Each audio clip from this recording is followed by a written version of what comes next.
আসসালামু আলাইকুম। আজকের ভিডিওটা আমি সকাল ৮টা থেকে শুরু করছি। আর ঘরের কাজগুলোকে আজকে ঝটপট করে সুন্দর করে গুছিয়ে নিয়েছি। তো এই রুমের বিছানাটা গুছিয়েছি আর দিনের আলোতেই আমি ভিডিওটা করছি। আমি লাইট দেইনি। তো দিনের আলোতে এরকম অন্ধকার হয় যেহেতু গ্রামের বাড়ি আর জানালাগুলো ছোট ছোট হয় জন্য। তো ওই ঘরে আমার একটা আলনা আছে, একটা খাট, একটা অনেক পুরাতন ড্রেসিং টেবিল, আর এই রুমে কাপড় রাখার জন্য একটা ওয়ার্ড্রোব আছে, একটা খাট আর সিঙ্গেল একটা সোফা। তো ঘরগুলোকে আজকে ঝটপট করে গুছিয়ে ফেলেছি, তার কারণ হলো বাহিরে বেশ কিছু কাজ আছে, সেগুলো আমি আপনাদের সাথে শেয়ার করব। তো বাচ্চা কাচ্চাকে ঘুম থেকে উঠে দিয়েছি ওদেরকে, আর ওরা খেলা করছে বাহিরে, আর আমি এদিকে আমার চাচি শাশুড়ির সাথে এই জায়গাটা পরিষ্কার করে নিচ্ছি। চাচি শাশুড়ি আমাকে বলল, তুমি পারবে না, তো আমি করে দিচ্ছি, তুমি সরো। তো আমি দাঁড়িয়ে আছি, যদি এটা সেটা লাগে তো চাচিকে এগিয়ে দিচ্ছি, কিন্তু চাচি খুব সুন্দর করে আমাকে জায়গাটা ক্লিন করে দিবে। আর আগে আমার পানির কলটা ছিল ওই বারান্দায় উপরে, যেহেতু ওইখানে উঠানামা করা, আবার ওইখানে সুন্দর করে বসে হাঁড়ি পাতিল মাজাও যায় না, যেহেতু এটা গ্রামের বাড়ি। তো চাচি বলতেছে তুমি জিনিসটা এভাবে করে নাও। তো আইডিয়াটা দিলাম চাচিকে, তাহলে এখানে আমি কলটাকে টেনে নিয়ে আসি। তো মিস্ত্রি যখন আসছে আমাকে মোটর লাগানোর জন্য, তো তখন আমি তাকে দিয়ে এইভাবে আমি কলটাকে টেনে, পাইপ দিয়ে টেনে আমি এখানে করে নিয়েছি, যেন আমার কাজ করতে সুবিধা হয়। তো সুন্দর করে চাচি আমাকে জায়গাটা করে দিয়েছে। তো তারপরে আমি একটু চলে আসলাম বাগানে হলুদ দেখার জন্য। আর হলুদ গাছগুলো খুব সুন্দর হয়েছে আর ওদের গ্রোথগুলোও ভালো হয়েছে। তো পরে চাচি বলল যে ঠিক আছে তাহলে আসো, চুলাটা দেখো আমি কিভাবে কাজ করি, তুমি দেখো। তো চাচি পরে যেহেতু আমি লার্কি চুলা এখনও রান্না শুরু করিনি, আমি আসছি মাত্র 2-3 দিন হয়েছে। তো চুলাটা কাঁচা ছিল জন্য আমি এখানে রান্না করার সুযোগ পাইনি, আমি সিলিন্ডারে আর রাইস কুকারে রান্না করে খাচ্ছি। তো চাচি সুন্দর করে এখানে মাটি গুলিয়ে নিচ্ছে, এখানে গোবর দিয়েছে আর এঁটেল মাটি নিয়েছে, আর সিমেন্ট ছিল না যার জন্য আমি সিমেন্ট দিতে পারিনি। আর তো চাচি সুন্দর মাটি নিয়ে এসেছে আর সুন্দর করে আমাকে চুলাটা ঠিক করে দিচ্ছে। আমার চাচি শাশুড়িটা অনেক ভালো, যে আমাকে সব কাজে সাহায্য করে। আমি আপনাদের সাথে একটু একটু করে সব কিছুই শেয়ার করব।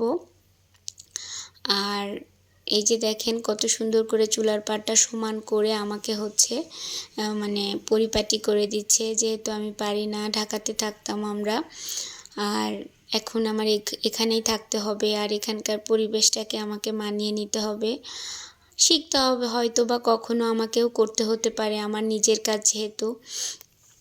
তো যতদিন চাচি আছে ইনশাল্লাহ করতে হবে না, চাচি আমাকে সাহায্য করবে। আর চাচি অনেক সুন্দর করে চুলার পাড়টা ঠিক করে দিচ্ছে।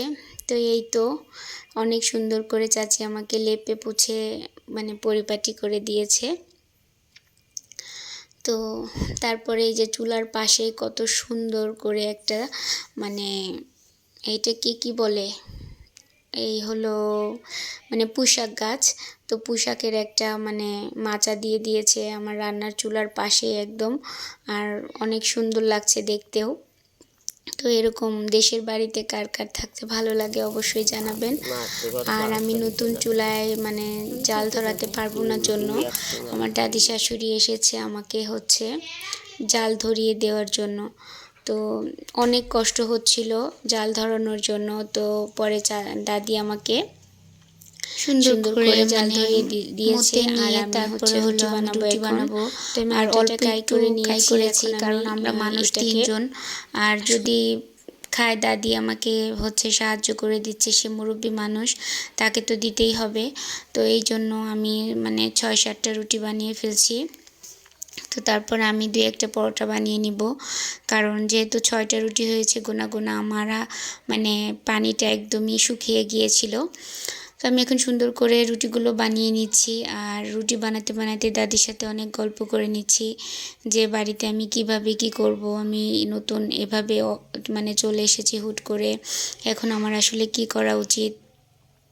তো দাদি আমাকে সুন্দর সুন্দর করে বুঝিয়ে দিচ্ছে যে তুমি এইভাবে চলবে, এইভাবে থাকবে, তো তাহলে তোমার উপকার হবে। তো আমার রুটিগুলো বেলে নিচ্ছি আর কথা বলছি। তো এই যে আমার সংসার জীবন শুরু হয়ে গিয়েছে সুন্দর। তো সবাই আমার জন্য দোয়া করবেন, আর আমার বাচ্চাদের জন্য দোয়া করবেন, যেহেতু আমি একটা ঢাকা শহরের পরিবেশ থেকে আমি গ্রামের পরিবেশে চলে এসেছি, সেহেতু আমাকে এখানে অনেক কিছু মানিয়ে নিতে হবে আস্তে আস্তে। তো এই যে আমি পরোটা ভেজে নিচ্ছি আগে, কারণ হলো এই মানে খোলাটা তাওয়াটা, রুটি সেকার তাওয়াটা ঘরের ভিতরে অনেক দিন আটকানো ছিল জন্য তাওয়াটার এরকম অবস্থা হয়ে গিয়েছে। তো কিন্তু এটা তো হচ্ছে তেল ছাড়া উঠবে না, আর লেগে যাবে বা পুড়ে যাবে, সেই জন্য আমি একটু একটু তেল দিয়ে এগুলো পরোটার মতন সবগুলো রুটিকেই ভেজে নিচ্ছি। আর 2টা পরোটাও ভেজে নিয়েছি, কারণ আমাদের মানুষ দাদিকে দিয়ে 4 জন, তো যার জন্য হচ্ছে যেহেতু 2টা করে তো খেতেই হয় রুটি, তো সবার জন্য 2 পিস 2 পিস করে দিয়ে দাদি আর আমিও খেয়ে নিব, যেহেতু অনেক বেলা হয়ে গিয়েছে। অনেক বেলা বলতে এখন 7:30 পৌনে 8টার মতো বাজে। আর এই দেখেন খোলাটা আস্তে আস্তে হচ্ছে সুন্দর হয়ে যাচ্ছে। তো এর মধ্যে আমি তেল দিয়ে দিয়ে খোলাটাকে সুন্দর করে নিচ্ছি, যেন তাওয়াটা প্লেন হয়ে যায়। তো এই তো দাদি আমাকে এখনও জাল দিয়ে দিচ্ছে, যেহেতু নতুন চুলা সেহেতু এই জন্যই একটু ধোঁয়া উঠছে। আর গ্রামের বাড়িতে এরকম ধোঁয়া ওঠাটাকে আমার অনেক ভালো লাগে। তো আমার ভিডিওটা যদি আপনাদের কাছে একটুও ভালো লেগে থাকে তাহলে অবশ্যই লাইক, কমেন্ট এবং সাবস্ক্রাইব করবেন। আর আপনাদের একটা লাইক একটা সাবস্ক্রাইব আমাকে অনেক দূর পর্যন্ত এগিয়ে নিয়ে যাবে, যেহেতু আমি নতুন ব্লগার।